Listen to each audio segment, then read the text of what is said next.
Today I want to talk about self-esteem. I want to talk about the three areas in which I believe if we cultivate, if we strengthen, if we stay rooted in them, our self-esteem will grow, it will evolve, and we will be the best version of ourselves each and every day. Self-esteem, I believe, has been watered down to external. When I was growing up, I had very high self-esteem in certain areas, and then as I got older, I realized I had very low self-esteem in other areas. And what I believe and what I'm all about is holistic living. One of my things, my taglines, from holy to holy, from HOLY to WHOLLY, and I believe self-esteem, there's a wheel of it, meaning there's a holistic approach to self-esteem, appreciating my body, liking my body, and putting on clothes that was appropriate and that enhanced the features that I like or just felt good. It was a comfortable space. And so that self-esteem externally definitely is very important. Don't minimize it, but it doesn't stop there. And I think for me, that's what I had to realize when I got into my 20s and 30s and understanding and that being kind and these fundamental practices and habits and things that I had learned, I did not realize the areas in my life that was lacking self-esteem big time. And the only way that I began to develop and fill those voids is setting goals. So there's three things that I believe are very important. It's setting goals, self-acceptance and reflection, and supporting people, our environment. These are the three areas I believe that it will fireproof who we are as beings, who will be beyond our own limitations, the mindset that we have. It will be open, it will grow, we'll be open to other people, perspectives, and we will be open to the life, the journey ahead. And most importantly, the present moment, because we're grounded in ourselves, we understand our thoughts, our feelings, what we want to say, and we're not living in a place of fear. I lived in fear for so many years, and everybody's background and difference is different. Fears come from different spaces. Mine came from a very controlled, rigid, religious style upbringing. So I was fearful in doing things, in disappointing my parents, in making choices against what I saw in my family. I didn't mind being different, but you still want to be accepted. I still wanted to belong in certain ways, but even though in my mind I'm thinking, gosh, I'm making these choices against what I see, I did it anyway because I could not. There's things about me, it's just one thing, I can't fight myself. And I can fight myself for only so long, but the truth is just going to set us free. And when we start living our own truth, we become free. So self-esteem is a foundation for it all. I could talk about this topic in so many ways, but I do want to talk about three ways that I believe that will ground you and help you. Because oftentimes we hear this term self-esteem, but what is it really? And there are layers to it, but in your 20s, I believe for sure self-reflection and acceptance, looking in the mirror, loving yourself, speaking life into yourself, walking around naked and loving the body that you were gifted with. And if you don't like it, do some things that are in your control. That requires discipline, that requires self-love to change those things. The food that we eat, the energy that we give ourselves through working out. This has nothing to do with a body size. This has everything to do with an inner awareness and a reflection of what we truly want out of life, which everybody wants to be healthy. We want to be well. We want to be at peace. And this does come from our body. And that's going to be coming through our food and what we take in, on how we move our body daily. So self-reflection and awareness of self. Also, what do I like? What do I value? That goes into self-reflection and awareness. Again, this is all under the same umbrella, things that we're not really taught in school. We're told what to like. We're given the curriculum. We're given the subject matters. Here on I Am, the curriculum itself. What do you like? I remember one of the activities I did with my students when they came into the classroom. From the time I started teaching to my very last year, I did the same 2 activities for 15 years. One was name tense. I wanted to learn all of my students' names. We are all unique individuals. I was given a very unique name at birth, and I love my name, Jeanville. And so one of the things I just really wanted to do was learn my students' name, not nicknames, although I may give them one, but I wanted to know their name. There's an importance in knowing someone's name. There's a book on, I believe, How to Win Friends and Influence People.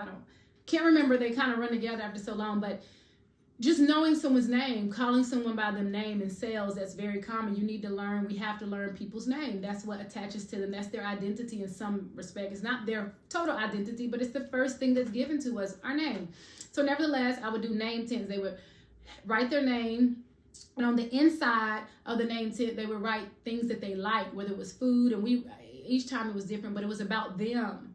It wasn't about the subject. It wasn't about any, it was about themselves. Self-awareness, self-reflection. What do I like? What do I value?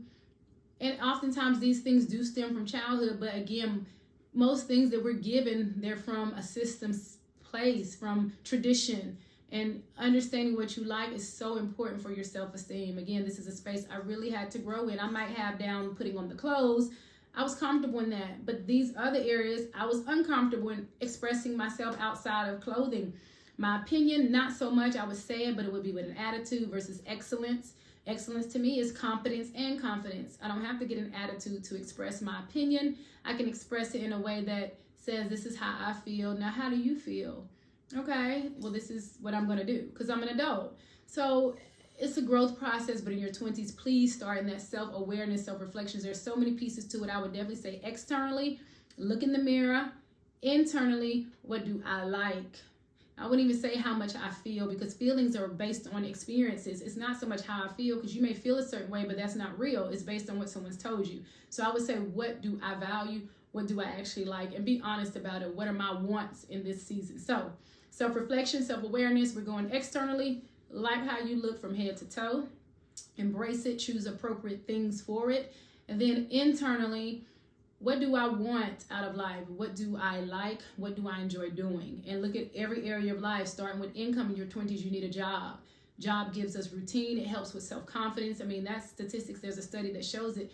After high school, you need a job, you need income. What does that look like? It's your choice, but you need income because that gives you a sense of accomplishment. That goes into the next one, which is setting goals.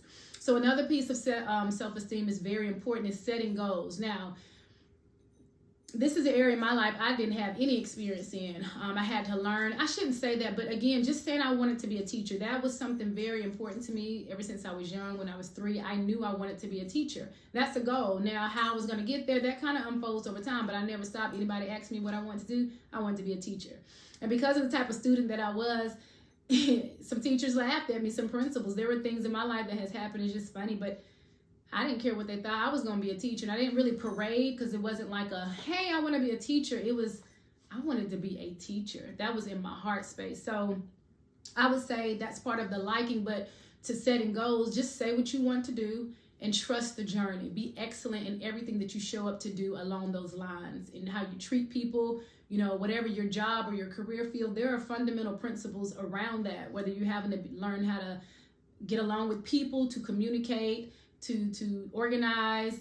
There are just skill sets, soft skills that are so important really through most, it's going to stream through most careers. So setting goals is important in your career. Setting goals, I believe, around the F-bombs here on I would say fitness, whether it's get up and walk a mile a day.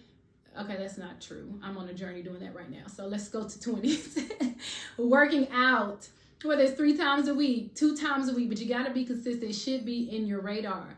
And again, it's not about a body size or a body type. It is the energy that we give ourselves, that God's given us a body with all of the systems inside, our organs and the things that we need, our lungs and our breath and our blood. All of these things we need to work properly. It comes through exercise and what we eat.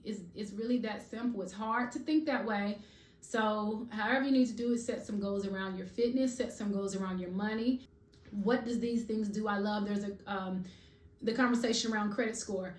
Raising your credit score most definitely increases and improves your self-esteem. It's not so much about that score. It's the fact that you've accomplished something. Accomplishments really do contribute to our self-esteem. People have no idea what they want to do in life, go anywhere the stream flows. They're not going to be very confident because they haven't chosen something for their life. Choosing something for your life is so important. Sticking to it, being committed. It doesn't matter what it is. Of course, we talk to the higher self, but you need goals. Stay committed to the journey. I promise you, you will start feeling accomplished. There is no one way, but there is yours. Start today. Set some goals. Do not quit. All right. So we have being aware of self. What do you like? How you see yourself, reflection on yourself. We have setting goals. And the third piece, and these are not in any particular order, they just have to be done, is supportive people. The natural environment that we're given is our family. That is a beautiful space. But unfortunately, oftentimes, whether it's healthy or not, I believe it doesn't stop there. Support comes from external environments. It does start within. Again, that's the self-esteem piece, but most importantly, our external environment, the people that we're around. Now, the challenge is when we grow up in a certain environment that may have some limiting beliefs or have planted some seeds that make us question ourselves. That's a challenge. I had to unlearn a lot of things about my potential because I gave my power away to spaces and people thinking that they had control or that they had control over my actions. And you can say, well, I don't believe that. I had to realize you do believe that because what you're doing and what you're thinking. So we can say no one has control over us, but they actually do when we're living a way that's less than what we're capable of, or when we make excuses for behaviors and patterns that do not align with our higher self. So supportive people is so important, and we have to be very honest about our family dynamics. We have to be very choosy about our friendships, and we have to be very intentional about the person we choose to marry and have children with. And whether you choose partnership or not, marriage, that's a choice that has nothing to do with who you are.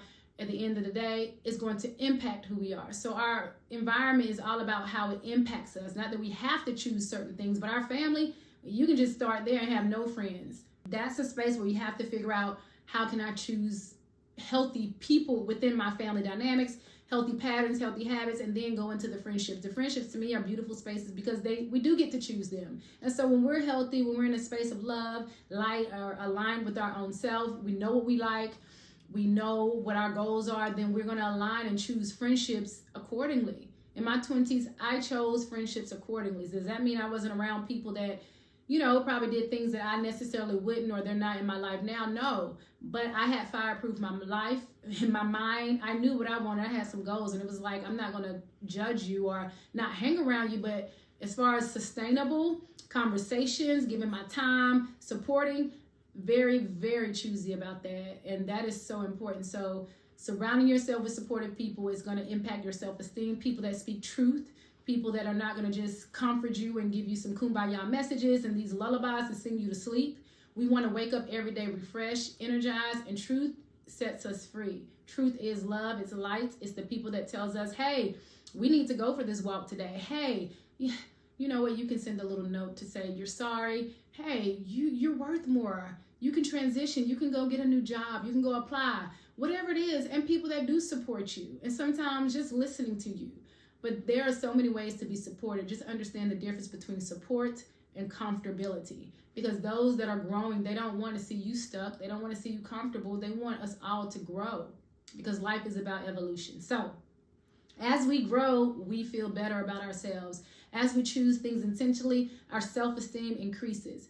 Self-esteem is the foundation for it all. And I'll share this, one of my favorite quotes that I made up. Discipline is the highest form of self-love. I believe discipline is the highest form of self-love. When we love ourselves, because I love myself, I choose healthy food. Because I love myself, I'm going to go for a walk today. Because I love myself, I'm going to say I'm sorry.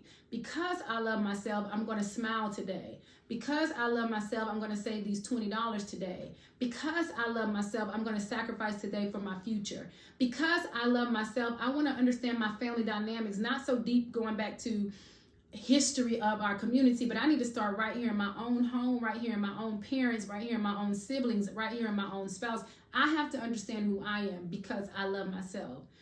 And discipline means I make choices around that, the choices that don't feel so good, but they heal me, they help me, they make me well, they help me grow. So I truly believe discipline is a byproduct of self-love, not do this, do that, and then you're going to love yourself. I believe when we love ourselves, then we choose disciplines because we love ourselves. We're not going to sacrifice the love for somebody else's opinion or somebody else's control or even our own.